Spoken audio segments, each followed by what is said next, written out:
So we're here with Ronald Allen, and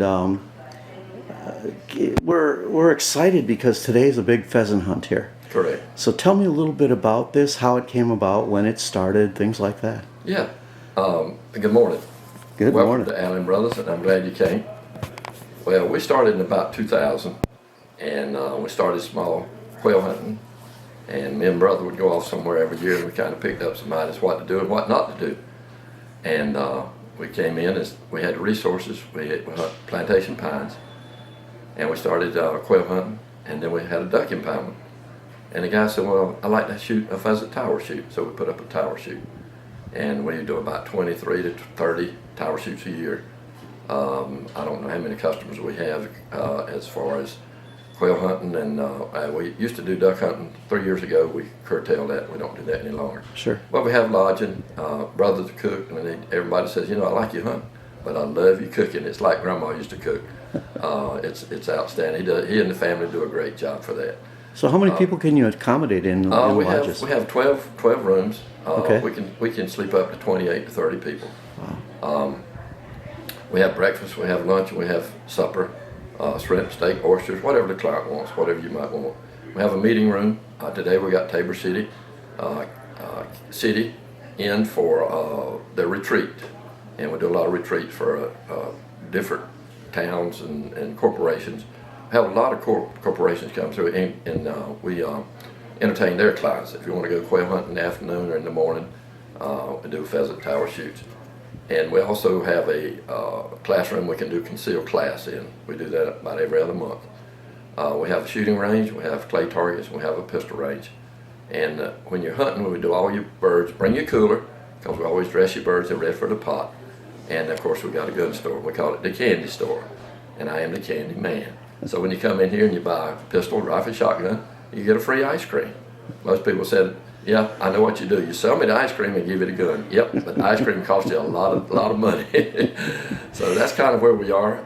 We'd love to have you come out and visit with us. AllenBrothersOutdoors.com or 910-648-6525. Now, do you sell pistols in the candy store too? Yes, sir. Or? We sell pistols. We do the concealed class. Like I said, we got pistols, long gun, rifles, shotguns. Let's see. Oh, we got all the ammunition you might need. Sure. And I have a gunsmith on site. That's very unusual. Josh Brown is our gunsmith, and he does an incredible job, fantastic job. Sure. Repairing or adding up, upgrading guns, whatever you might do. We also do trade-ins, and we do a layaway plan. And we do 90 days quarter down and 90 days no interest. So we'd love to have you come out and see. Sure. Well, it's exciting. What about the concealed carry training classes? Do you do that? We do that. It's from 8 to 5, and we do it on Saturday. Call ahead, get your reserve spot, and it's $100, and you include your lunch, and you'll get your certificate at the end of the day. So it's 8 to 5, and we have good instructors, and people really like it. When they come back, then they want to buy a pistol. So it's all works out good. So when people come here to Allen Brothers, they can actually buy the pistol, take the class, learn how to shoot, and get a full meal on top of it. Yes, sir. So this is a one-stop shop. One-stop shop. That's one what shop. we're gonna do. Yes. Yes, And so some of the game that you raise on the land here, pheasants. You raise pheasants, ducks. What else are you? Yeah, we have available. We have pheasant, quail, of course, good flying quail, bob white quail, chucker. Chucker, most people don't know what a chucker is. He's about half between a pheasant and a quail, and he flies super fast. As the guys get out with their dogs, get up, you better be on your point, because if you're not, he'll get away from you. Sure. And then we, of course, got pheasant. So we do a mixture of upland game, and then of course you got pheasant tower shoot. Now when we shoot the pheasant tower shoot, we have 180 birds, and halfway we'll have a lucky bird, and the lucky bird's got a big ribbon on it, and so we ring the bell 3, 4, 5, 6 times, let that lucky bird out. I got a gift certificate in my pocket for $100 back to the candy store. So everybody's fighting over that lucky bird. They love to get that lucky bird, so that's just an incentive. Also, we have a clubhouse, and we call it the venue now. And we have a lot of weddings, so if you're looking for a place out in the country, quiet, serene, we do a lot of weddings, a lot of corporate events. So and it's beautiful out here. Well, thank you, sir. Absolutely beautiful. Coming from an area in Wyoming it's the whole state is like this. The idea to come back here and to see something like this going on.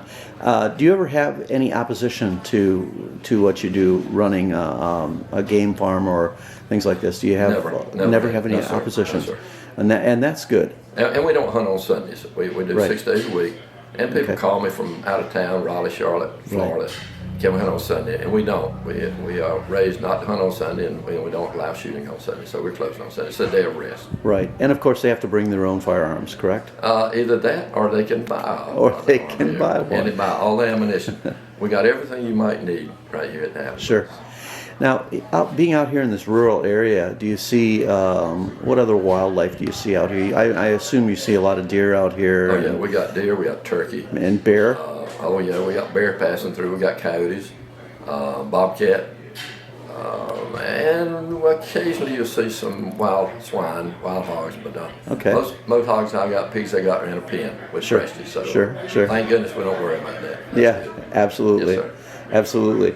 So for somebody who's watching this and they've never done or gone to a pheasant hunt, but they like to eat pheasant. Yes, sir. I mean, there's nothing better than fresh pheasant. No, that's nothing the best better. of the best. Yes, we absolutely. Like to strip them out. We have a wild game supper. We had one 2 nights ago. We had 55, 60 people, and we had coon hash. We had slow moving soup, which is turtle soup.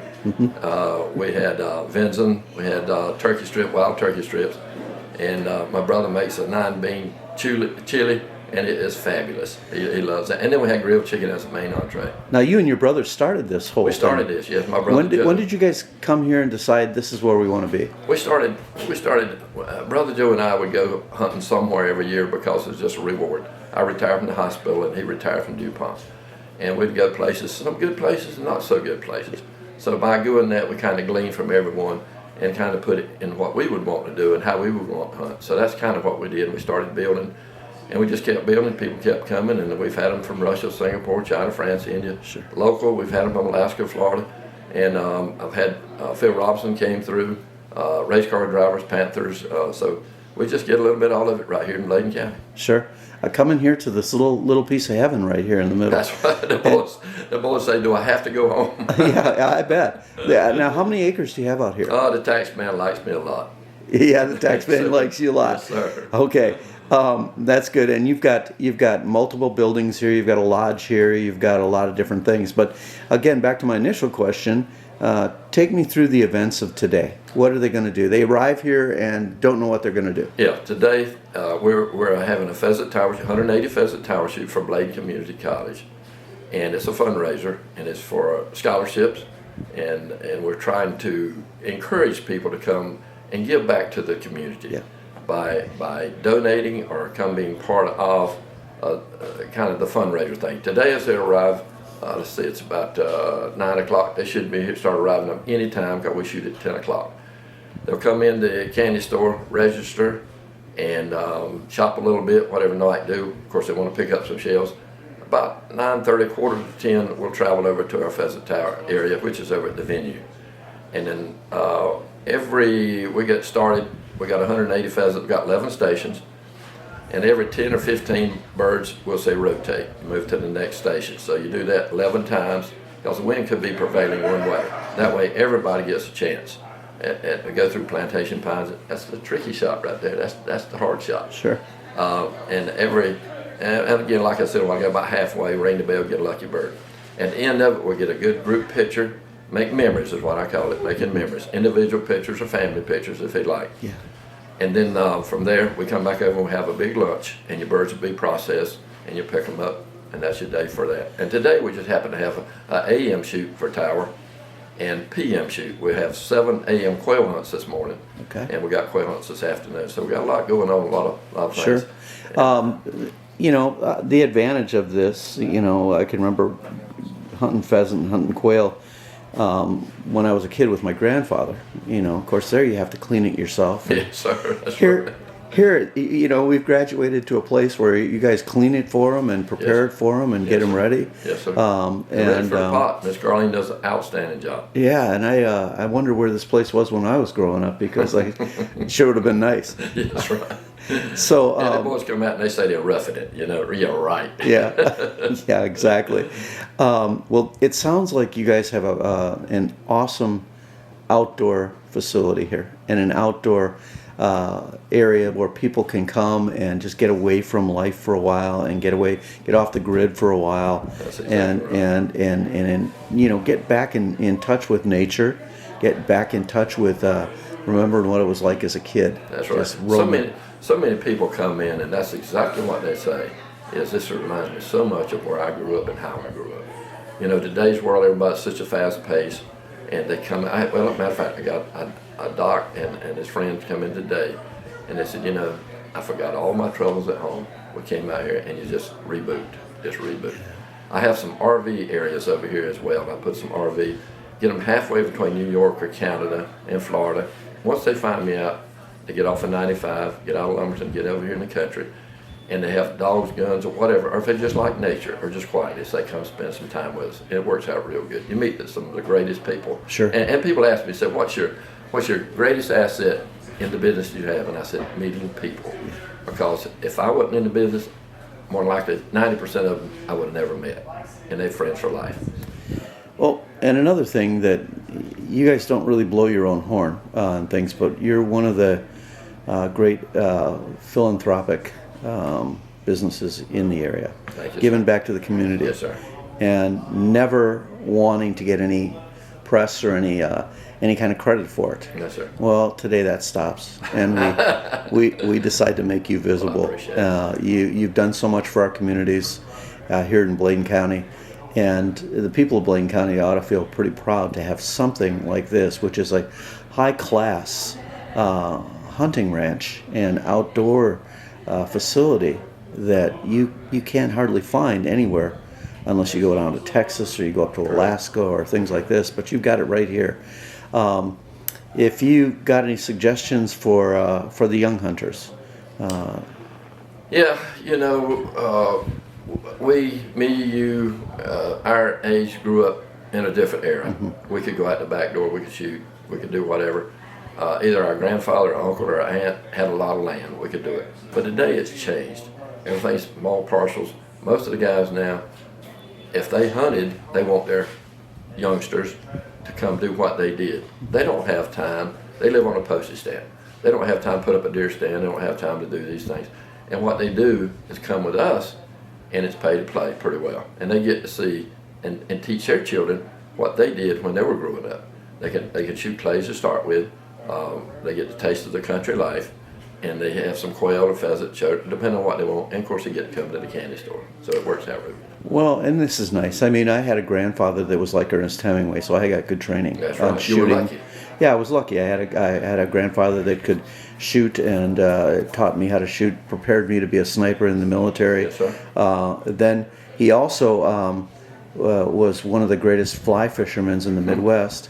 He's in the National Freshwater Fishing Hall of Fame as the fly-side fisherman. Very lucky. You were lucky. We would go down to the stream. He'd watch what they were feeding on, and he'd tie the fly right there. That's right. And we both get into the stream, and I'm 12 years old, and he'd cast out 30, 40 yards out. I'd cast out right next to him. He'd catch the 17-inch trout, and I'd catch the 3-inch trout, and I'm thinking, how did they know? So, but it was awfully rewarding growing up in that kind of an environment. Yeah, we miss it. I drove a school bus growing up, and as soon as I parked, I had 3 beagles, Mo, Curly, and Larry, and we could go rabbit hunting. And I hear now that, and it's off the subject, I hear now they can't find bus drivers. But back in my day, the student rode the bus. Right. That was the way it was. Right. But everything's changed, evolves in different ways. Yeah. But things have changed, but this is the place to come to enjoy an outdoor venture, kind of like it used to be. Sure. And it's really better than it used to be. We have to do a lot of walking, didn't have a dog, and now you watch these dogs work point, another point behind him. And like I said, we don't hunt open fields, we hunt plantation pines, which gives you a little tricky shot here, and right. Once the dog points, and We just, I think, and we burn our woods every year to keep the undergrowth down. We do that, and we're doing some thinning now. In forest is like a crop. Right. It might be a 30-year crop, but you have to manage that just like you would corn and beans. Sure. And I think one of the great things and the opportunities that dads have here, or dads or moms, is let's say they don't have a dad or a mom that's very educated in hunting, and yet they want to get their child involved in that. Bring them out here. It's like coming out here and meeting Ronald Allen or his brother Joe. Or the many people that work here, it's like having a grandfather on call. That's true. Teaching you how to hunt, teaching you some of the intricacies of hunting. And what they need to do, if a youngster, he needs to take that hunter course, hunter safety course. And that you can do out here also. No, we don't do it here. Okay. It's I'm not sure where it's done, but they need to do that because that teaches them. And you have to have that before you get your license anyway. Right. So you needed to get that hunter safety course, get your hunting license. Start small, start with some clay target shooting. Right. See if that's really what you want to do. Some people do. Start with a small gauge. Start with a 410 or a 20 gauge. Don't start with a 12 gauge. It's overpowered. It'll turn you off. Yeah. So that's some of the tips. Yeah. Tips that we well, of course, you and I grew up in an era where there was no such thing as a hunter's training course. No, sir. No, sir. You just walked out and shot. That's true. Ronald, it's been just a pleasure meeting with you today, and I thank you for what you're doing and for our community and for your customers. It's a magical place. Well, thank you, sir. People have to actually come out here to take a tour to see how absolutely incredible it is. Yeah, you got to scratch and sniff. You got to be here. Yes, you exactly. got to get boots on the ground. Thanks you very much. Yeah.